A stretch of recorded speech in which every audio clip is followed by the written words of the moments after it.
بسم اللہ الرحمن الرحیم۔ السلام علیکم ناظرین، آپ دیکھ رہے ہیں یوٹیوب چینل۔ محترم سامعین و ناظرین، آج کی ویڈیو میں ہم آپ کو اختصار کے ساتھ غزوہ بدر میں صحابہ کرام کی اثار و جانثاری اور حضور اقدس صلی اللہ علیہ وآلہ وسلم کا عظیم الشان معجزہ اور ابو جہل کی ہلاکت کے بارے میں بتائیں گے۔ لیکن اس سے پہلے آپ تمام احباب سے گزارش ہے کہ میرے چینل کو سبسکرائب کریں اور ویڈیو کو اینڈ تک دیکھیں اور سنیں اور لائک کریں۔ تو ناظرین و سامعین، چلتے ہیں ویڈیو کی جانب۔ محترم سامعین و ناظرین، مدینہ منورہ سے تقریباً 80 میل کے فاصلے پر ایک کنویں کا نام بدر ہے، اور اسی کے نام سے ایک گاؤں کی آبادی بھی ہے۔ یہ عظیم الشان جہاد اسی سرزمین پر ہوا، جس کا واقعہ بالاختصار یہ ہے۔ قریش کا مایہ ناز اور ان کی تمام تر قوتوں اور شوکت کا سبب چونکہ ملک شام کی تجارت تھی، اس لیے سیاسی اصول کے مطابق ضرورت تھی کہ ان کی شان و شوکت کو توڑنے کے لیے اس سلسلہ کو بند کیا جائے۔ ایک مرتبہ قریش کا ایک بہت بڑا تجارتی قافلہ ابو سفیان کی قیادت میں شام سے آ رہا تھا۔ نبی کریم صلی اللہ علیہ وآلہ وسلم کو اس کی اطلاع ہوئی تو 12 رمضان المبارک 2 ہجری کو 314 صحابہ و مہاجرین و انصار کو ساتھ لے کر مقابلے کے لیے خود بنفس نفیس آپ صلی اللہ علیہ وآلہ وسلم روحہ میں پہنچ کر ڈیرا ڈالتے ہیں۔ روحہ مدینہ کی جنوبی جانب میں 40 میل کے فاصلے پر ایک مقام ہے۔ ادھر قریشی قافلہ اور اس کے سردار کو اس کی اطلاع ہو گئی، اس لیے وہ راستہ چھوڑ کر دریا کے کنارے کنارے قافلے کو لے کر چلے اور ساتھ ہی ایک سوار کو مکہ کی طرف دوڑایا کہ قریش اپنی پوری طاقت کے ساتھ جلد موقع پر پہنچیں اور اپنے تجارتی قافلے کی حفاظت کریں۔ قریش پہلے ہی مسلمانوں کے استحصال کے منصوبے گانٹ رہے تھے۔ اس خبر کا مکہ میں پہنچنا تھا کہ فوراً 950 نوجوانوں کا ایک بڑا لشکر، جن میں 100 گھوڑے کے سوار اور 700 اونٹ تھے، آپ صلی اللہ علیہ وآلہ وسلم کے مقابلے کے لیے روانہ ہو گیا۔ اس لشکر میں قریش کے بڑے بڑے سردار شامل تھے۔ حضور اکرم صلی اللہ علیہ وآلہ وسلم کے ساتھ صحابہ کرام کی جانثاری کسی سے ڈھکی چھپی نہ تھی۔ چنانچہ رسول اللہ صلی اللہ علیہ وسلم کو جب اس کی اطلاع پہنچی تو آپ صلی اللہ علیہ وآلہ وسلم نے صحابہ سے مشورہ کیا، اور صحابہ کرام رضی اللہ اور دوسرے صحابہ کرام نے اپنی جان و مال کو پیش کر دیا۔ عمر بن وقاص رضی اللہ اس وقت کم عمر تھے، اس لیے آپ صلی اللہ علیہ وآلہ وسلم نے ان کو جہاد میں شرکت سے روک دیا تو وہ رونے لگے۔ اس پر آپ صلی اللہ علیہ وآلہ وسلم نے اجازت عطا فرمائی اور وہ بھی جہاد میں شریک ہوئے۔ انصار میں قبیلہ خزرج کے سردار سعد بن عبادہ رضی اللہ نے اٹھ کر کہا کہ خدا کی قسم، آپ صلی اللہ علیہ وآلہ وسلم فرمائیں تو ہم سمندر میں کود پڑیں۔ صحیح مسلم اور بخاری کی روایت میں ہے کہ مقداد رضی اللہ تعالیٰ نے عرض کیا کہ یا رسول اللہ، ہم آپ صلی اللہ علیہ وآلہ وسلم کے دائیں بائیں اور آگے پیچھے سے لڑیں گے۔ یہ سن کر آپ صلی اللہ علیہ وآلہ وسلم بہت مسرور ہوئے اور آگے بڑھنے کا حکم فرمایا۔ بدر کے قریب پہنچے تو معلوم ہوا کہ ابو سفیان تو اپنے قافلہ تجارت کو لے کر نکل گیا، اور قریش کا بڑا لشکر اسی میدان کے دوسرے کنارے پڑاؤ ڈالے ہوئے ہے۔ قافلہ نکل جانے کے بعد بھی ابو جہل نے لوگوں کو یہی مشورہ دیا کہ جنگ کو ملتوی نہ کیا جائے۔ مسلمانوں کا لشکر یہ سن کر آگے بڑھا، لیکن قریش پہلے ہی ایسی جگہ پر قابض ہو چکے تھے جو جنگی محاذ کے لیے بہتر تھی۔ پانی کے مواقع بھی اسی طرف تھے۔ مسلمان پہنچے تو ایسی ریتلی زمین ان کے حصے میں آئی کہ اس میں چلنا بھی دشوار تھا اور پانی کا بھی نام و نشان نہیں تھا۔ لیکن خداوند عالم فتح و نصرت کا وعدہ فرما چکا تھا۔ ایسے ہی اسباب مہیا فرما دیے کہ اسی وقت بارش ہوئی، جس سے زمین کا ریت جم گیا۔ تمام لشکر نے سیراب ہو کر پانی پیا اور پلایا، اور اپنے برتن سب بھر لیے گئے اور زمین میں باقی ماندہ پانی حوض بنا کر روک دیا۔ ادھر اسی بارش نے کفار کی زمین پر اس قدر کیچڑ پیدا کر دیا کہ چلنا مشکل ہو گیا۔ جب دونوں لشکر آمنے سامنے آ گئے تو نبی کریم صلی اللہ علیہ وآلہ وسلم صفوف قتال کو درست کرنے کے لیے خود کھڑے ہوئے۔ چنانچہ یہ لشکر ایک مستحکم دیوار کی صورت میں کھڑا ہو گیا۔ اس وقت جب 300 بے سر و سامان آدمیوں کا مقابلہ 1000 شان و شوکت والے کافروں سے تھا، ظاہر ہے کہ اگر ایک شخص بھی اس وقت صحابہ کی امداد کو پہنچ جائے تو وہ کس قدر غنیمت معلوم ہوگا۔ لیکن اسلام میں پابندی عہد ان سب باتوں سے مقدم ہے۔ میدان کارزار میں حضرت حذیفہ رضی اللہ تعالیٰ اور حضرت ابو حسن رضی اللہ تعالیٰ 2 صحابی شرکت جہاد کے لیے پہنچے ہیں، مگر اپنے راستے کا حوال بیان کرتے ہیں کہ راستے میں کفار نے روکا ہے کہ تم محمد صلی اللہ علیہ وآلہ وسلم کی امداد کو جا رہے ہو، تو ہم نے انکار کیا اور عدم شرکت کا وعدہ کر لیا۔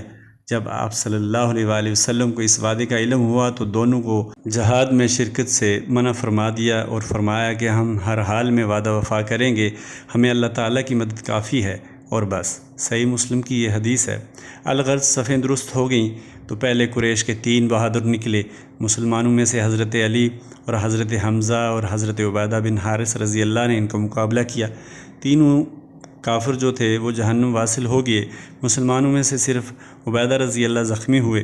حضرت علی رضی اللہ نے ان کو کندھے پر اٹھا کر آپ صلی اللہ علیہ وآلہ وسلم کی خدمت میں پہنچایا۔ آپ صلی اللہ علیہ وآلہ وسلم نے اپنے پائے مبارک سے تکیہ لگا کر ان کے چہرے کا گرد و غبار صاف فرمایا۔ حضرت عبیدہ رضی اللہ نے دم توڑتے ہوئے آپ صلی اللہ علیہ وآلہ وسلم سے پوچھا کہ کیا میں شہادت سے محروم رہا؟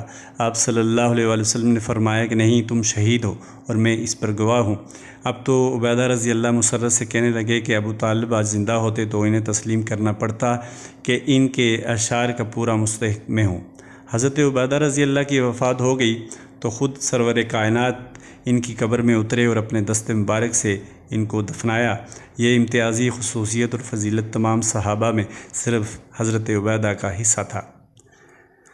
اس وقت جب دونوں لشکر ملے تو دیکھا گیا کہ بہت سے اپنے ہی لخت جگر تلواروں کی زد میں ہیں، مگر اس حزب اللہ کا عقیدہ تھا ہزار خویش کے بیگانے از خدا باشد، فدائے یکتن بیگانہ کاشنا باشد، یعنی 1000 قریبی رشتہ دار جو اللہ تعالیٰ سے بیگانہ ہوں، اس ایک شخص پر فدا ہیں جو آشنائے حق ہو۔ چنانچہ حضرت صدیق اکبر رضی اللہ کے بیٹے جو اب تک کافر تھے میدان میں آئے تو خود حضرت صدیق اکبر کی تلوار ان کی طرف بڑھی۔ عتبہ سامنے آیا تو ان کے فرزند حضرت حذیفہ رضی اللہ تلوار کھینچ کر باہر نکلے۔ حضرت عمر رضی اللہ کا ماموں میدان میں بڑھا تو فاروقی تلوار نے خود اس کا فیصلہ کیا۔ اس کے بعد گمسان کی لڑائی شروع ہو گئی۔ ادھر میدان کارزار گرم تھا، ادھر سید المرسلین صلی اللہ علیہ وآلہ وسلم سجدے میں پڑے ہوئے فتح و نصرت کی دعا مانگ رہے تھے۔ بالآخر غیبی شہادت نے آپ صلی اللہ علیہ وآلہ وسلم کو مطمئن فرمایا۔ اسی غزوہ میں ابو جہل کی بھی ہلاکت ہوئی۔ ابو جہل جو شرارت اور اسلام کی دشمنی میں سب سے زیادہ مشہور ہے، اس لیے انصار میں سے حضرت معوذ اور حضرت معاذ رضی اللہ دونوں بھائیوں نے عہد کیا تھا کہ جب ابو جہل کو دیکھیں گے تو اسے یا تو مار دیں گے یا خود مر جائیں گے۔ اس عہد میں یہ دونوں بھائی اپنا وعدہ پورا کرنے کے لیے نکلے، مگر ابو جہل کو پہچانتے نہ تھے، اس لیے عبد الرحمن بن عوف سے پوچھا کہ چچا جان ابو جہل کون سا ہے؟ انہوں نے اشارے سے بتلانا تھا کہ دونوں باز کی طرح اس پر ٹوٹ پڑے اور ابو جہل کو خاک میں ملا دیا۔ ابو جہل کے بیٹے اکرمہ نے جو بعد میں مسلمان ہوئے پیچھے سے آ کر معاذ کے شانے پر تلوار ماری، جس سے ان کا شانہ کٹ گیا مگر ایک تسمہ باقی رہ گیا۔ معاذ نے اکرمہ کا تعاقب کیا مگر وہ بھاگ گئے۔ پھر معاذ اسی حالت میں مصروف جہاد ہو گئے، لیکن ہاتھ کے لٹکنے سے تکلیف ہوتی تھی، اس لیے ہاتھ کو نیچے دبا کر کھینچا کہ وہ تسمہ بھی الگ ہو گیا اور پھر جہاد میں مصروف ہو گئے۔ اسی غزوہ بدر میں آپ صلی اللہ علیہ وآلہ وسلم کا ایک عظیم الشان معجزہ سامنے آیا۔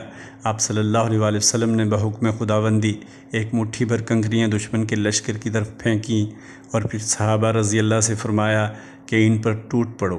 ادھر ظاہری اسباب میں صحابہ کی تھوڑی سی جماعت ان کی طرف بڑھی اور ادھر خداوند عالم نے ملائکہ کی فوج مسلمانوں کی امداد کے لیے بھیج دی اور اپنا وعدہ نصرت پورا فرمایا۔